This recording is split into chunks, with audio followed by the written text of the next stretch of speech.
Сәлеметсіңдер ме балалар? Сендер музыка ұйымдастырылған іс-әрекетін көріп отырсыңдар. Олай болса, музыкамен сәлемдесіп алайық.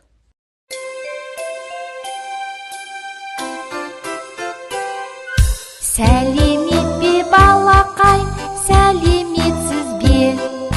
Ән салайық алақай, әрине. Алақанды соғайық, я. Қолымызды бұлғайық, я. Біз көңілді болайық, я. Жарайсыңдар балалар, ал енді Нұрбибі Оразбаева апайымыздың әуе шары жаттығуын жасаймыз. Тыныс алу үшін әуе шарларын үрлеп ұшырайық. Қолға алып желі жоқ әуе шарын, үрлейміз шарымыз дәу болғанша. Дем алып мұрынмен дем шығарып, үрлейміз ішіне жел толғанша. Дем алып мұрынмен дем шығарып, үрлейміз ішіне жел толғанша.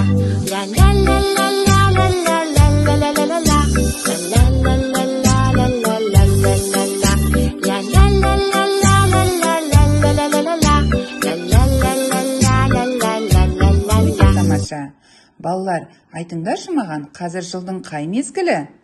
Мен сендерге жұмбақ жасырайын. Қармыз еріп, су көбейіп, сай-салаға толады. Бүршік жарып, жарық ашып, гүл бәйшешек басады. Бұл қай мезгіл? Әрине, бұл көктем мезгілі. Бүгінгі біздің тақырыбымыз да көктем мезгілі туралы болмақ. Олай болса, Бота Бейсенова апайымыздың «Қош келдің әз наурыз» әнін тыңдайық. Құтты болсын наурыз жылдың басы, Самарқанның еріді бүгін тасы. Жиылған жұрт көрісіп, тілек айтып, бата сұрар үлкеннен ауыл жасы. Наурыз, қаләлә күләйлім, наурыз, лиләлә күләйлім. Оңыз күні оң болсын, дастарханың мол болсын, құтты болсын әз наурыз.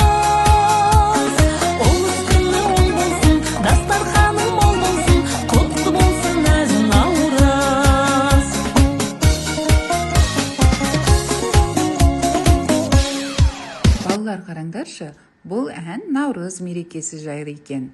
Көптеген наурыз мерекесінде киіз үйлер тігіледі, мереке тойланады, ұлттық ойындар ойнатылып, қазақ халқының ұлттық тағамдарының бірі наурыз көже деп пісіріледі. Наурыз көжені балалар 7 түрлі тағамнан дайындайды.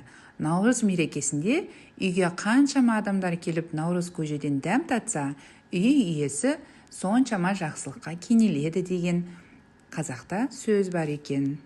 Қане олай болса балалар, біз сендермен бүгін қасиетті наурыз әнін үйренетін боламыз. Қасиетті мерекем, наурызды сүйемін, ата әже ағалар, сендерге бас иемін. Кел достарым, келіңдер, төрге еніңдер, құтты болсын наурыз, мерекені көріңдер.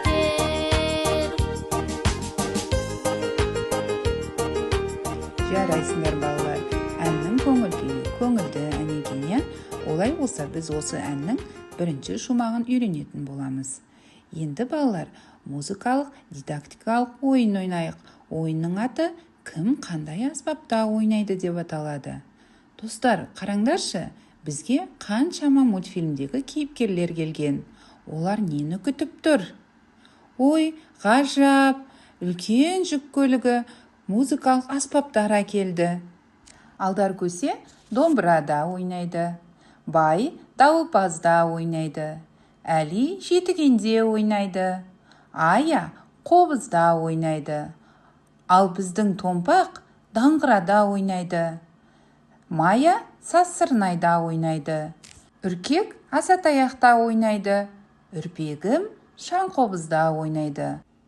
Балалар, қай кейіпкер қандай аспапта ойнады? Ал енді балалар, Нұрбибі Оразбаева апайымыздың құлыншақ биіне билейміз. Ал енді тіземізді жоғары көтеріп, құлыншақтай шауып көрейік. Құлыншағым шапқылайды тоқ, тоқ, тоқ. Тұяқтары тақылдайды тоқ, тоқ, тоқ. Алыстағы ауылдарға шабады, жасыл өлке жайлауға да барады. Құлыншақтың құлыншағы желбіреп, өскенде ол жүйрік тұлпар болады. Ля-ля-ля-ля-ля-ля-ля-ля-ля, ля-ля. Ля-ля-ля-ля-ля-ля-ля-ля-ля, ля-ля. Ля-ля-ля-ля-ля-ля-ля-ля-ля, ля-ля. Ля-ля-ля-ля-ля-ля-ля-ля-ля.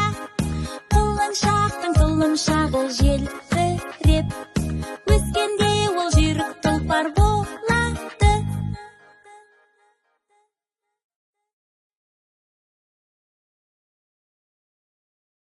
Осымен балалар, бүгінгі музыкалық іс-әрекетіміз аяқталды. Іс-әрекет барысында біз әуе шары жаттығуын жасадық, қасиетті наурыз әнін үйрендік, мультфильм кейіпкерлерінің қандай аспаптарда ойнағанын білдік, құлыншақ биін биледік. Сіздерге бүгінгі іс-әрекетіміз ұнады деген ойдамын. Келесі кездескенше.